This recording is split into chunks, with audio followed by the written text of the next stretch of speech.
Essa é uma aula sobre o conteúdo de função inversa. Nós podemos destacar duas características importantes para as funções inversas. Elas são, primeiro, o contradomínio da função f coincide com a imagem de f, ou seja, todo elemento do contradomínio é correspondente de algum elemento do domínio. Em outras palavras, dizemos que essa função f ela é sobrejetora. E cada elemento do contradomínio de f é imagem de um único elemento do domínio, ou seja, a função f é injetora. Então, toda função inversa ela tem essas duas características. Ela é sobrejetora e injetora. Sobrejetora quer dizer que qualquer elemento do contradomínio é imagem de algum elemento do domínio. E é injetora quando dois elementos quaisquer do domínio sempre terão imagens diferentes. Então, toda função, para ter inversa, precisa que essas duas condições sejam satisfeitas. Vejamos. Seja a função real f de x igual a x ao quadrado menos 2. Vamos ver se essa função ela possui inversa.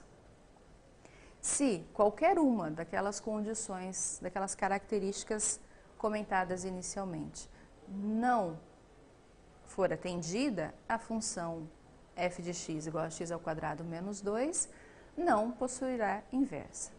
Então, tomemos, por exemplo, os elementos 3 e menos 3 do domínio da função f. Quando nós calculamos as imagens desses números, então, para o x igual a 3, a imagem é 7. Então, a função f é x ao quadrado menos 2. Então, se o x vale 3, 3 ao quadrado 9, menos 2, 7. Para o x igual a menos 3, o f de menos 3 é igual a 7. Então, nós temos dois elementos do domínio, o 3 e o menos 3, que possuem a mesma imagem 7. Aqui, aqui. Isto significa que esta função x ao quadrado menos 2, ela não é injetora, porque pontos diferentes do domínio são levados a uma mesma imagem.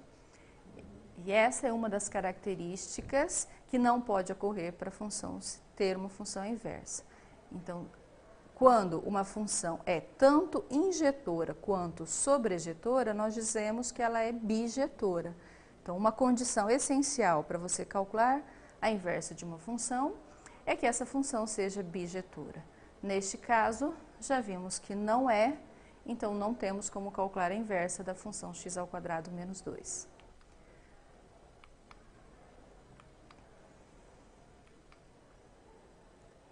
Como determinar, então, uma função inversa?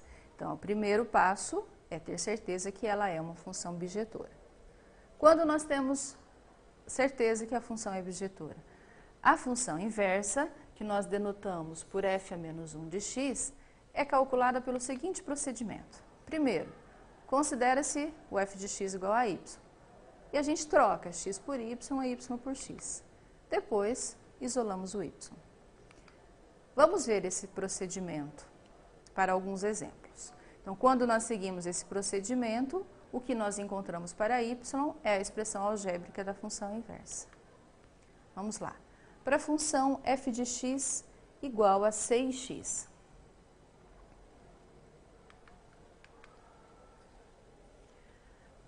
Então, f de x igual a 6x, nós consideramos então que o y é igual a 6x.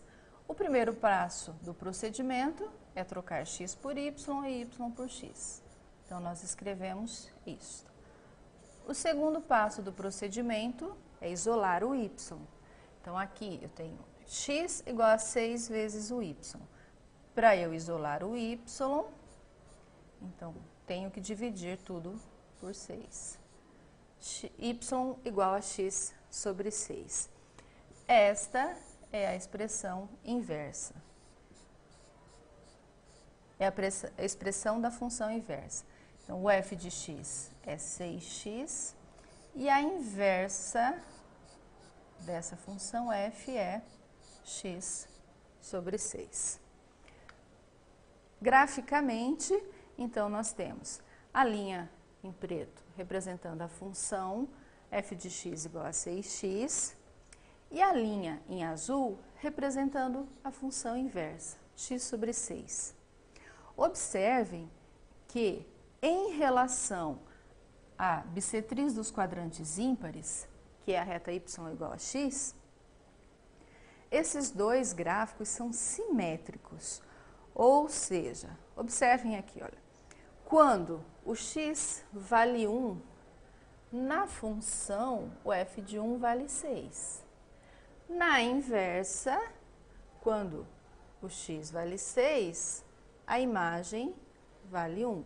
Então, graficamente, né, elas são simétricas em relação à bissetriz dos quadrantes ímpares. Vejamos nesse segundo exemplo como determinar a função inversa da função bijetora 5x menos 1 igual a f de x. Ela é bijetora porque elementos diferentes do domínio são sempre levados a imagens diferentes e todo elemento do contradomínio é imagem de alguém do domínio. Então, f de x igual a 5x menos 1, podemos escrever y igual a 5x menos 1. Usando o procedimento descrito, vamos trocar x por y e y por x. E agora vamos isolar o y. Então, para isolarmos o y, é necessário primeiro deixarmos nesse segundo membro da equação apenas o termo que tem y. Para isso, então, acrescentamos 1 aos dois lados da equação. Menos 1 mais 1 vale 0, então nós escrevemos que o x mais 1 é igual a 5y. E agora, né, como temos 5y vale x mais 1, para eu achar o valor de y, eu preciso dividir todo por 5. Então, nós vamos ter que x mais 1 sobre 5 é o y. Portanto, né, para este caso, a função é 5x menos 1. E a inversa, f a menos 1 de x, é x mais 1 sobre 5.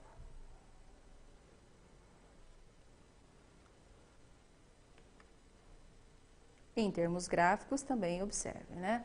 Em preto, a função 5x menos 1, em azul, a função inversa, simétricos em relação à bissetriz dos quadrantes ímpares. Vejamos agora para a função x ao cubo menos 2. Da mesma forma, podemos escrever y igual a x ao cubo menos 2. Primeiro procedimento, trocamos x por y e y por x. Depois, isolamos o y. X igual a y ao cubo menos 2. Então, novamente, para eu isolar o y, eu preciso deixar o termo que tem y sozinho nesse segundo membro.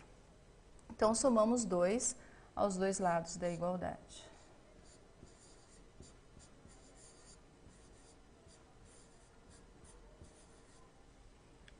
Menos 2 mais 2 vale 0, então x mais 2 igual a y ao cubo. Como o y está elevado ao cubo, para acharmos o y, precisamos extrair a raiz cúbica dos dois lados da equação. Então, nós temos raiz cúbica de x mais 2 é igual ao y. Esse y que nós encontramos no segundo passo é a representação da função inversa. Portanto, a função f de x é x ao cubo menos 2 e a função inversa de x é a raiz cúbica de x mais 2.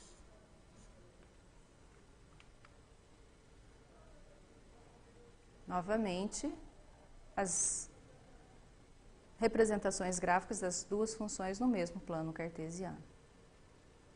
Então, notem que, independente do tipo de função objetora que você está calculando, a função inversa, sempre, graficamente, os seus gráficos serão simétricos em relação à reta y igual a x.